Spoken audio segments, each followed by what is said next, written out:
Hello friends, कैसे हैं आप सब। तो हम आज का लेक्चर स्टार्ट करते हैं अपने योक्टोबुलेट की सीरीज में। तो लास्ट लेक्चर में हमने देखा था कि हमारे योक्टोबुलेट के अंदर मेटा फोल्डर क्या होता है और उसके अंदर हमारी कौन कौन से रेसिपीज फोल्डर होते हैं, कॉन्फ़िगरेशन फाइल्स क्या होती हैं और हमारी क्लासेस क्या होती हैं। तो आज के इस लेक्चर में हम डिस्कस करेंगे कि हमारी जो हमारा बिटवेक फोल्डर होता है एक्चुअली में उसके पीछे एक ऐसी कौन सी कॉन्फ़िगरेशन फाइल है जो काम करती है हर चीज़ को बिल्ड करने में, और उसको कैसे पता रहता है कि हमें जो चीज़ हम बिल्ड कर रहे हैं वो चीज़ हमारी कौन सी लोकेशन में जाके डिप्लॉय होगी, और कैसे हमारे कोई पाथ हमारे डिसाइड होते हैं, कैसे हमारे एक्सपोर्ट वेरिएबल डिसाइड होते हैं, कैसे हमारी इमेज का साइज डिपेंड करता है, बाकी और भी चीज़ जो हमारी बिटबेक के थ्रू करी जाती है कंपाइल टाइम पे। तो आइए डिस्कस करते हैं योक्टो प्रोजेक्ट हमारा एम्बेडेड अर्जुन स्टाइल है स्टार्ट नाउ। तो सबसे पहले ओपन करते हैं अपना टर्मिनल CMD। तो यहाँ पे जैसे यहाँ पे हम करते हैं स्क्रीन को क्लियर। तो जैसे हमने जो लास्ट फोल्डर हमने क्रिएट किया था वो किया था हमने डेस्कटॉप के अंदर। तो सबसे पहले अपने डेस्कटॉप के अंदर एंटर करते हैं हम। यहाँ पे एंटर करा हमने। एंटर करने के बाद हमारा हमने जो फोल्डर क्रिएट किया था वो किया था हमने योक्टो सोर्स के अंदर। तो योक्टो सोर्स के अंदर हम एंटर करते हैं तो हमारा वो फोल्डर मिलेगा पोकी। तो सबसे पहले हम क्या करते हैं, इन्वायरमेंट सेट करते हैं अपना बिल्ड। इन्वायरमेंट हमने सेट करा, सेट करने के बाद हमने एग्जिट करने के बाद अगेन हम पोकी में एंटर करें। एंटर करने के बाद अब हमें चेक करनी है अपनी बिटबेक डॉट कॉन्फ़िगरेशन फाइल। तो वो जो फाइल होगी ना हमारी, वो इस फोल्डर के अंदर प्रेजेंट नहीं होगी हमारी। ये तो हमारे इसके फोल्डर के अंदर हमारा होगा बिटबेक की बाइनरीज, लाइब्रेरीज और वो फाइल्स जो बिटबेक को रन करने में हेल्प होती है। लेकिन एक बिटबेक की एक कॉन्फ़िगरेशन फाइल अलग से होती है जो सारी चीज़ें डिपेंडेंसी चेक करती हैं कि एक्चुअल में वो लोकेशन हमारी कहाँ पे जाके डिप्लॉय होगी। तो वो जो फाइल होती है वो होती है हमारी मेटा लेयर के अंदर। तो यहाँ पे हमने एलएस किया। इस मेटा लेयर के अंदर हमारी बहुत सारी फाइल्स है जो मैंने लास्ट वीडियो में डिस्कस करा था। अगर किसी को इन्फॉर्मेशन अगेन लेनी है तो लास्ट लेक्चर मेरा वो चेक कर सकता है।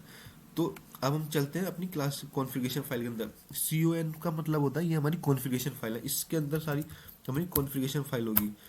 तो इसके अंदर जैसे मैं ls-l करूँगा, लिस्ट करूँगा, तो इसके अंदर यहाँ पे देखो आप, यहाँ पे बहुत सारी इसको कॉन्फ़िगरेशन फाइल यहाँ पे मिलेंगी।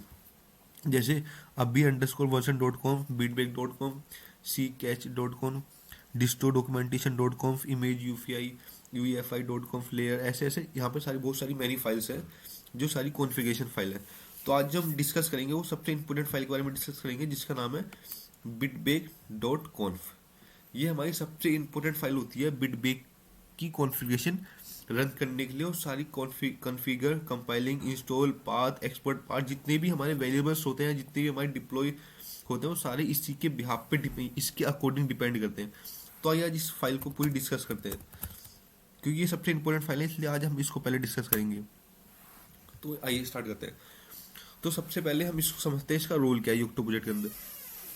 इसका रोल ये है कि जब हम कोई भी अपना सीरीज, जब भी कोई भी हम पैकेज या कोई इमेज प्रोसेस या एनीथिंग जब योक्टो प्रोजेक्ट के अंदर स्टार्ट करते हैं तो एक्चुअल में ये चीज़ वो बताती है कि जो पैकेज हमारा बिल्ड होने वाला है वो पैकेज हमारा कौन सी लोकेशन में जाके बिल्ड होगा। देन जो उसका पैकेज है, उसका पैकेज हमारी कहाँ कहाँ पे जाके उसका कॉन्फ़िगरेशन फाइल स्टोर होगी, उसका स्टेट कैचे कहाँ पे स्टोर होगा, डाउनलोड उसका कहाँ पे जाके स्टोर होगा। मतलब जितनी भी प्रोसेस होती है वो सारी इसी फाइल के थ्रू हमें अंडरस्टैंड, सारी इस फाइल के थ्रू हमें समझ में आती है कि एक्चुअल में हमारे बैकग्राउंड में प्रोसेस चल क्या रही है। तो आइए स्टार्ट करते हैं इस फाइल को समझना। Let's start now. तो सबसे पहले हमारे स्टार्टिंग में यहाँ पे ना कुछ वेरिएबल्स डिफाइन होते हैं जो हमें ये बताते हैं एक्चुअल में हमारी जो लाइब्रेरी पाथ है वो किस तरीके पाथ है और कहाँ पे वो जाके स्टोर हो रहे हैं, और क्या एक्चुअल में उसके पीछे क्या बैकग्राउंड में क्या एक्चुअल में उनका नेम क्या है। तो सबसे पहले बेस लीव होता है। बेस लीव इसका मतलब होता है use by multi leave code to change the library. अगर आप चाहते हैं यहाँ से खुद के थ्रू भी आप चेंज कर सकते हो लाइब्रेरी पाथ। तो यहाँ पे हमारे सारे लाइब्रेरी पाथ यहाँ पे डिफाइन है। अगर जैसे सपोज हमें बेस लिप को चेंज करना है तो यहाँ पे आप बेस लिप की जगह वो पाथ ऐड कर सकते हो जो आपको एक्चुअल में यूज करना है। अब यहाँ पे होता है एक्सपोर्ट वेरिएबल प्रेफिक्स। अब देखो इसका मतलब ये होता है यहाँ पे इन्होंने एक्सपोर्ट कर रखा है बेस प्रेफिक्स एम्प्टी है, और अगेन प्रेफिक्स को इन्होंने यूजर दे रखा है एग्जीक्यूशन प्रेफिक्स प्रेफिक्स। इसका मतलब ये होता है जैसे सपोज हमें कोई पैकेज अपने योक्टो प्रोजेक्ट के अंदर ऐड करना है, देन उस पैकेज का आउटपुट हमें उस लोकेशन पे दिखाना है जहाँ पे हम एक्चुअल में चाहते हैं। जैसे हमारे लिनक्स के अंदर क्या होता है, एक मिनट आपको मैं एक चीज़ दिखाता हूँ। जैसे कि हमारे टर्मिनल है, यहाँ पे मैंने ls-l करा, अगर मैं इस लोकेशन में जाता हूँ यूज़र बिन के अंदर, तो ये हमारी सिस्टम लोकेशन है। अब इसके अंदर ना यहाँ पे बहुत सारी बाइनरीज हैं, ये जो यूज़र लेवल बाइनरीज हैं, जैसे कि हमारा ZSTD हो गया, जिप हो गया। तो ये हमारी किस लोकेशन पे है, ये हमारी है यूज़र बिन के अंदर। तो हमें जब हम लिनक्स को इंस्टॉल करते हैं तो ये चीज़ हमारी बाइनरी ऑलरेडी इंस्टॉल आती है इस लोकेशन के अंदर। लेकिन योक्टो प्रोजेक्ट में ऐसा नहीं है, योक्टो प्रोजेक्ट में हमें बताना पड़ता है कि एक्चुअली हमारी जो बाइनरी है वो कहाँ पे जाके इंस्टॉल होगी। तो इसलिए हमने यहाँ पे ये इस बिटबेक क्या काम करता है, ये इसने एक्सपोर्ट वेरिएबल कुछ सेट कर रखे हैं कि एक्चुअल में जब यूजर इसको यूज करेगा तो उसकी जो बाइनरीज है, उसका जो डेटा है, जो उसका आउटपुट है, वो यहाँ पे जाके स्टोर होगा। तो प्रीफिक्स जो वेरिएबल है इसके अंदर हमारा स्टोर है यूजर। तो जैसे हम प्रीफिक्स का यूज करेंगे तो यूजर वो समझ जाएगा कि इसके अंदर यूजर है, डिफाइन है कि एक्चुअल में हमारा पहला पाथ क्या है, यूजर। देन अगेन अगर आपको कुछ ऐड करना है तो उसके लिए भी अलग वेरिएबल डिफाइन होगा। तो ये सब चीजें होती हैं डिफाइन करने के लिए एक्चुअल में हमारा आउटपुट कहाँ पे जाके स्टोर होगा। अब जैसे कि यहाँ पे इसने बेस पाथ बताया, बेस पाथ जैसे बेस बिन डायरेक्टरी, तो रूट प्रीफिक्स बिन। अब रूट प्रीफिक्स क्या है हमारा, ये रूट प्रीफिक्स के अंदर ये इसने पाथ डिक्लेयर करा है। डिस्ट्रो फ्यूचर हमारे जो डिस्ट्रो फ्यूचर हमारी लोकल डॉट कॉन्फ के अंदर डिफाइन है या मशीन के अंदर डिफाइन है, वो उसके अकॉर्डिंग हमारी सारी लोकेशन डिपेंड करती है हमारे रूट फाइल सिस्टम के अंदर, हमारे हार्ड टारगेट बोर्ड के अंदर। तो ये सारे उसके बेस पाथ होते हैं, लिब हो गया, SBN हो गया, सिस्टम बाइनरीज हो गई। अब यहाँ पे ना आर्किटेक्चर दो तरह के डिफाइन होते हैं, एक डिपेंडेंट, एक इंडिपेंडेंट डिपेंडेंट। अब इसका मतलब क्या होता है, इंडिपेंडेंट डिपेंडेंट का मतलब ये होता है, देखो हम जब हम कोई मशीन के अंदर कुछ चीज़ें इंस्टॉल करते हैं तो कुछ चीज़ें होती हैं जो मशीन के अकॉर्डिंग डिफॉल्ट बाय इंस्टॉल होके आती हैं, और कुछ चीज़ें होती हैं जो हम खुद से डिफाइन करके इंस्टॉल करते हैं। तो इसका सिंपल मीन्स ये है कि डिपेंडेंट का मतलब होता है वो चीज़ जो अपने आप सिस्टम बाइनरीज या कुछ ऐसी चीज़ जो प्री इंस्टॉल होकर हमारे सिस्टम में आती है, जिसकी लोकेशन हम चेंज नहीं कर सकते। लेकिन इंडिपेंडेंट का मतलब ये होता है उस लोकेशन को हम चेंज कर सकते हैं, यानी उसका आउटपुट हम चाहे तो किसी दूसरी लोकेशन पर भी जाके ऐड कर सकते हैं। तो इन दोनों वेरिएबल का मतलब ये होता है। तो यहाँ पे हमारे सारे वेरिएबल डिफाइन है, sys configuration directory, service directory, shared state directory, local state directory, state data directory, info directory, man document directory, system D unit directory, system D system unit directory, non architecture lib directory, system D user unit directory. तो अगर आपको in future में जब कोई recipe हम यहाँ लिखेंगे, एक एक चीज़ स्टेप करेंगे, तो ये इन सारे एक्सपर्ट वेरिएबल का यूज़ करेंगे कि जैसे हमें कोई अपनी हेलो वर्ल्ड की बाइनरी है वो ETC के अंदर ऐड करनी है, तो सिंपली हम यहाँ पे सिस कॉन्फ़िगरेशन का यूज़ करेंगे। देखो बेस प्रीफिक्स का इसने यूज़ करा, ETC के साथ क्या यूज़ किया इसने, बेस प्रीफिक्स। और बेस प्रीफिक्स हमारा कहाँ पे, ऊपर यहाँ पे लिखा गया है, ये रहा। और ये क्या है, एम्प्टी, यानी कि हमारी एक्चुअल में जो हमारा आउटपुट जाके इंस्टॉल होगा वो ETC के अंदर ही डायरेक्ट इंस्टॉल होगा। अब ऐसे यहाँ पे डिपेंडेंट वेरिएबल है, export bin, system binary directory, lib library directory, lib execution directory, include directory, old include directory, local directory. तो यहाँ पे हमारी सारी एक्सपोर्ट वेरिएबल डिफाइन है। अब linkage between native and cross native, native HTTP। अब native का मतलब क्या होता है, सबसे इंपॉर्टेंट चीज़ है योक्टो प्रोजेक्ट के अंदर। नेटिव का मतलब समझ, देखो हमारे पैकेज दो तरह के होते हैं योक्टो प्रोजेक्ट के अंदर, एक होता है नेटिव, एक होता है सिंपल। जैसे फॉर एग्जांपल अगर मैं लूँ जिप, एक जिप हमारा पैकेज है जो किसी भी फाइल को जिप करने में यानी कंप्रेस करने में हेल्प करता है। अब हमारा योक्टो प्रोजेक्ट क्या काम करेगा, जिप के ना दो पैकेज क्रिएट करता है। एक तो जिप नॉर्मल पैकेज होता है, एक जो होता है जिप नेटिव। नेटिव का मतलब होता है वो चीज योक्टो प्रोजेक्ट कंपाइल करता है जो हमारे होस्ट सिस्टम में भी रन करे, यानी कि होस्ट सिस्टम के अकॉर्डिंग भी वो हो। तो नेटिव का मतलब ये होता है कि वो चीज या वो पैकेज जो हमारे होस्ट सिस्टम के थ्रू भी बिल्ड किया जा सके, इसका मतलब ये होता है। तो यहाँ पे हमारे सारे ये बेस लिंकेज पैकेज है जो हमारे योक्टो प्रोजेक्ट और होस्ट सिस्टम के लिए सबसे इंपॉर्टेंट है। होस्ट सिस्टम यानी कि वो सिस्टम जिसके थ्रू हम योक्टो प्रोजेक्ट बिल्ड कर रहे हैं, यानी कि अपने सिस्टम में, लैपटॉप में, इसका बेसिक एग्जांपल ये है। अब यहाँ पे हमारे cross recipe need to know about the target, या हमारे कुछ टारगेट डायरेक्टरी है, जैसे हमारा यूजर पाइथन, ये सब हमारी टारगेट डायरेक्टरी है जहाँ पे हमारा जाके नेटिव आउटपुट जाके स्टोर होता है। अब देखो जब हमारी इमेज स्टार्ट होती है ना, हमारा जो होम फोल्डर आता है वो क्या आता है, रूट। यहाँ पे चाहो तो आप इसको चेंज भी कर सकते हो, यहाँ पे इसको home home home slash root भी लिख सकते हो, या स्लैश रूट है, तो वो आपके ऊपर डिपेंड करता है। अब यहाँ पे इन्होंने लिख रखा वोलेटाइल लॉग डायरेक्टरी। अगर आप अपने मशीन के अंदर जो इमेज आपने बिल्ड करी है उसके अंदर लॉग्स चेक करना चाहते हो, तो आपको डायरेक्टरी में एंटर करना होगा वो लॉग, देन हमारा लॉग की फाइल, तो उससे आप उसके थ्रू आप लॉक चेक कर सकते हो। लेकिन अगर आप देखो, या तो आप इसके थ्रू, इस पाथ के थ्रू लॉक चेक कर सकते हो, या डायरेक्ट आप यहाँ इस पाथ के थ्रू भी लॉक चेक कर सकते हो। अब हमारे कुछ ये बिटबेक रीनेम वेरिएबल्स हैं जो योक्टो प्रोजेक्ट के थ्रू डिफाइन करते हैं कि हमारी जो रेसिपीज है वो किस लेवल की हैं, किसके थ्रू डिफाइन है, एक्चुअल में उनका बैकग्राउंड में क्या प्रोसेस है, क्या वो लाइसेंस यूज कर रही है, और एक्चुअल में जो रेसिपी वो प्रॉपर राइट है या नहीं। तो सारे सिंटेक्स इसके थ्रू ही चेक होते हैं वो सारे। अब यहाँ पे हमारा कुछ आर्किटेक्चर डिपेंडेंट बिल्ड वेरिएबल्स होते हैं, जैसे कि हमारा बिल्ड आर्किटेक्चर क्या है, बिल्ड ओएस क्या है, build vendor, build system, build prefix, build cum cross compiler architecture, link architecture, मतलब जितने भी हमारे होते हैं सारे यहाँ पे होस्ट वेरिएबल डिफाइन है। यहाँ चाहो तो हम इनको चेंज भी करके अपनी चीज़ें ऐड करके बिल्ड कर सकते हो। जैसे होस्ट आर्किटेक्चर क्या है, होस्ट ऑपरेटिंग सिस्टम क्या है, होस्ट वेंडर क्या है, होस्ट सिस्टम क्या है, होस्ट प्रीफिक्स, मतलब होस्ट का मतलब मेरा ये सिस्टम, और बिल्ड का मतलब जिसके लिए हम बिल्ड करने वाले हैं। तो यहाँ पे अब ये आ गया टारगेट, किस मशीन, किस इमेज, किस बोर्ड की मशीन के लिए हम बिल्ड करने वाले हैं। टारगेट अच्छा, टारगेट ओएस, जिस एम्बेडेड बोर्ड में हम जो ओएस यहाँ पे ऐड करेंगे, ओएस को फ्लैश करेंगे, उस ओएस का एक्चुअल में नेम क्या है, तो यहाँ पे सारा वो ऑटोमेटिकली डिटेक्ट कर लेता है। एच डी का मतलब होता है सॉफ्टवेयर डेवलपमेंट किट, यानी कि किसी मशीन के लिए हमने कोई इमेज बिल्ड करी, बस उस इमेज के साथ हम एक सॉफ्टवेयर डेवलपमेंट किट उसको बिल्ड कर देते हैं कि अगर आप इन फ्यूचर में चाहो तो इमेज की आपको जरूरत नहीं है, किट है, आप इस किट के अकॉर्डिंग अपनी इमेज फ्लैश कर सकते हो और उसका रिव्यू चेक कर सकते हो अपने बोर्ड के अंदर। यहाँ पे इन्होंने date and time variable define कर दिया, जैसे आप इन फ्यूचर आपको डेट या टाइम वेरिएबल डेट ऐड करनी है अपने युक्टो प्रोजेक्ट के अंदर, यानी कि अपने टारगेट बोर्ड के अंदर, तो आप चाहो तो यहाँ से उसको डायरेक्ट चेंज करके डेट और टाइम भी ऐड कर सकते हो। तो यहाँ पे आपको ये वो पैकेज मिल जाएंगे जो हमारे नेटिव पैकेज सबसे ज़्यादा इंपॉर्टेंट होते हैं हमारी होस्ट मशीन के लिए। Base, chip, file, find utility, git, सारे यहाँ पे इंपॉर्टेंट पैकेज है।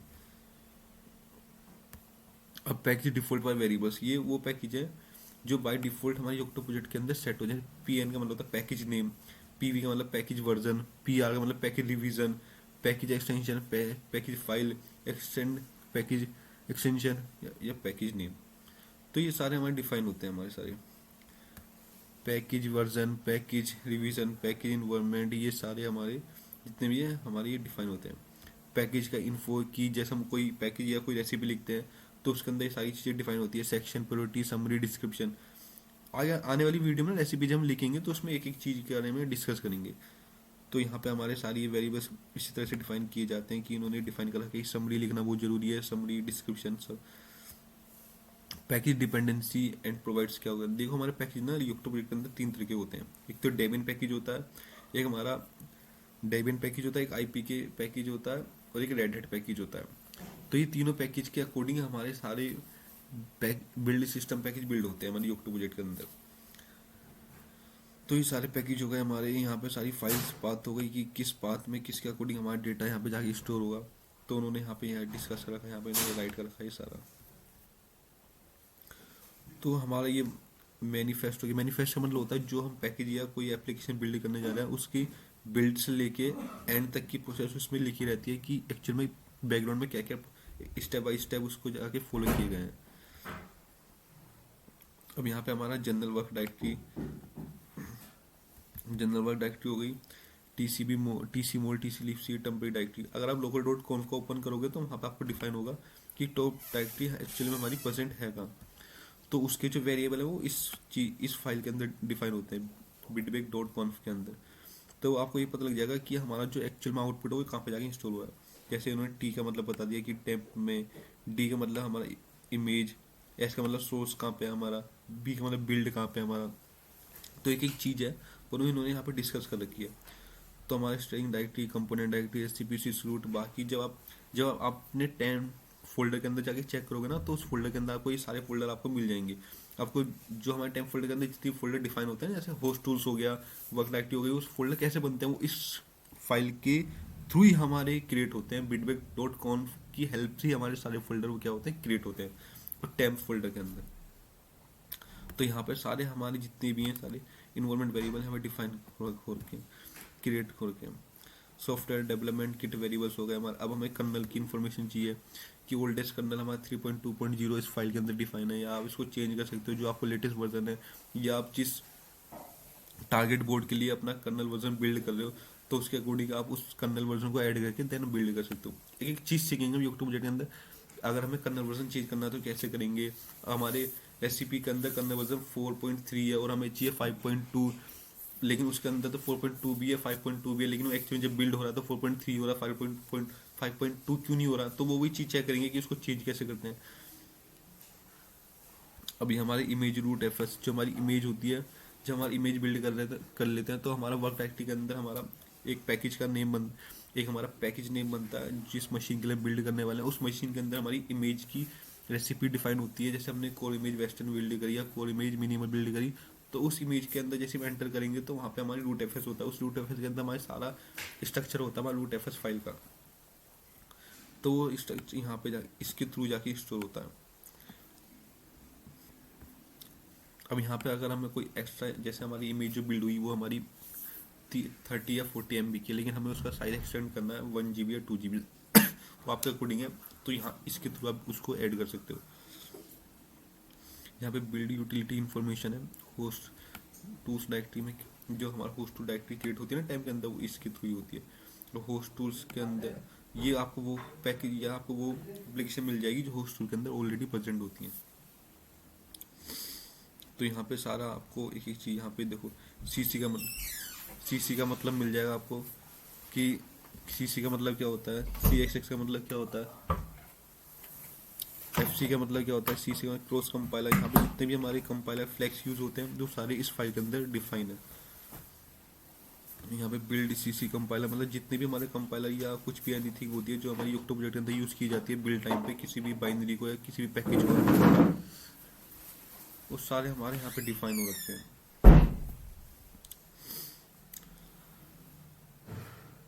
तो यहाँ पे सारे हमारी फाइलें डिफाइन हो रखी हैं। एक्सपर्ट फाइल, एक्सपर्ट जितनी भी हमारी फाइल्स होती हैं सभी हमें डिफाइन की जा रखी हैं। तो बाकी तो इसमें अगर आप इसको एक एक चीज़ चेक करोगे, एक एक चीज़ आपको रीड करोगे, तो इसमें बहुत सारी चीज़ें दी है, लेकिन हमें जो हमारे लिए सबसे ज़्यादा इंपॉर्टेंट है हम सबसे पहले वो डिस्कस करेंगे, क्योंकि हमें सबसे पहले वो पता होना चाहिए कि एक्चुअली में हम वर्क क्या कर रहे हैं। बाकी इसमें तो यूट्यूब प्रोजेक्ट के अंदर इतनी फाइल्स हैं, इसकी इतने वेरिएबल्स नेम है, इतने एक्सपर्ट वेरिएबल है, अगर हम एक एक को डिस्कस करेंगे तो बहुत टाइम लग जाएगा। इसलिए हम उन चीज़ों पर ज़्यादा ध्यान देते हैं जो चीज़ हमारे सबसे ज़्यादा इंपॉर्टेंट है, जो हमारे यूट्यूब प्रोजेक्ट को बिल्ड करने में सबसे ज़्यादा इंपॉर्टेंट रोल करेगी। बाकी आपको रिप्रोडक्टिबिलिटी यहाँ पे आपको डिफाइन कर रखी है। सेटिंग यूज बाय बिटबेक लेयर्स, कैसे आप कोई अपनी सेटिंग को चेंज कर सकते हैं। डाउनलोड लोकेशन देखो, सारी लोकेशन यहाँ पे डिफाइन है कि कुछ डाउनलोड की जाती है कैसे किसके थ्रू होती है।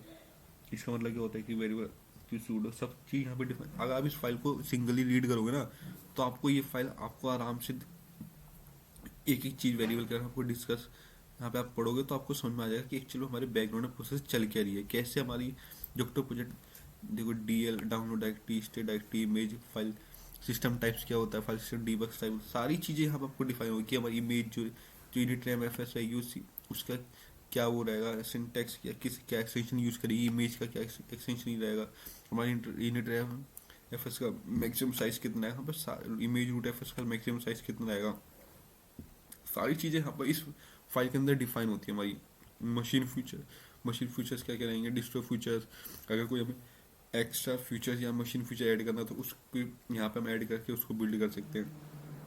तो यहाँ पे आपकी ना सारी चीज़ें डिफाइन है इस बिटबेक कॉन्फ के अंदर। आपको अगर आप इसको ना खुद से पढ़ोगे ना अच्छे से तो आपको ज़्यादा क्लियर होगा। मैंने तो आपको ओवरव्यू दे दिया कि ये सारी वेरिएबल्स होते हैं, ये सारी एक्सपर्ट वेरिएबल्स होते हैं इस फाइल के अंदर। क्योंकि देखो हमारा जो यूट्यूब प्रोजेक्ट काम करता है इस बिटबेक.कॉन्फ के थ्रू ही काम करता है। तो ये सबसे ज़्यादा इंपॉर्टेंट है समझना कि हमने आज ये समझ लिया कि हमारे बिटबेक.कॉन्फ एक्चुअल में काम कैसे करता है और उसके थ्रू हमारी क्या क्या प्रोसेस कंप्लीट होती हैं यूट्यूब प्रोजेक्ट के अंदर। तो आज के लेक्चर में इतना ही। तो हमने आज के लेक्चर में इतना ही आज हमने कवर करा कि बिटबेक.कॉन्फ कितना इंपॉर्टेंट है। तो आने वाले लेक्चर में कुछ नई वीडियो के बारे में ओवरव्यू लेंगे। तो थैंक यू गाइस, आज के लिए इतना ही। अर्जुन को लाइक करें, शेयर करें, सब्सक्राइब करें चैनल को, या ज़्यादा से ज़्यादा शेयर कर दो, क्योंकि आने वाली वीडियो में ना अब हमारी कोडिंग स्टार्ट होने वाली है, यानी कि बिल्ड प्रोसेस हमारी स्टार्ट होने वाली है। तो सारा हमारा खेलना CMD के थ्रू ही रहेगा। तो उसके थ्रू हमारे ज़्यादा अच्छे से समझ में आएगा कि एक्चुअली में हमारा काम हो क्या रहा है यूट्यूब प्रोजेक्ट के अंदर। कैसे हम कोई पैकेज ऐड करेंगे, रेसिपी क्रिएट करेंगे, कैसे हेलो वर्ल्ड की सिंपल रेसिपी, कैसे पैचेस, क्लासेस, इसमें बहुत कैसे कर्नल में कोई मॉड्यूल्स ऐड करना हो। तो यूट्यूब प्रोजेक्ट के अंदर बहुत सारी चीज़ें हैं तो आने आने जैसी ऐसी वीडियो अपलोड होती रहेंगी, तो आने नए नए लेक्चर अपलोड होते रहेंगे। Thank you guys so much, have a nice day. तो आज के लेक्चर में इतना ही गाइस।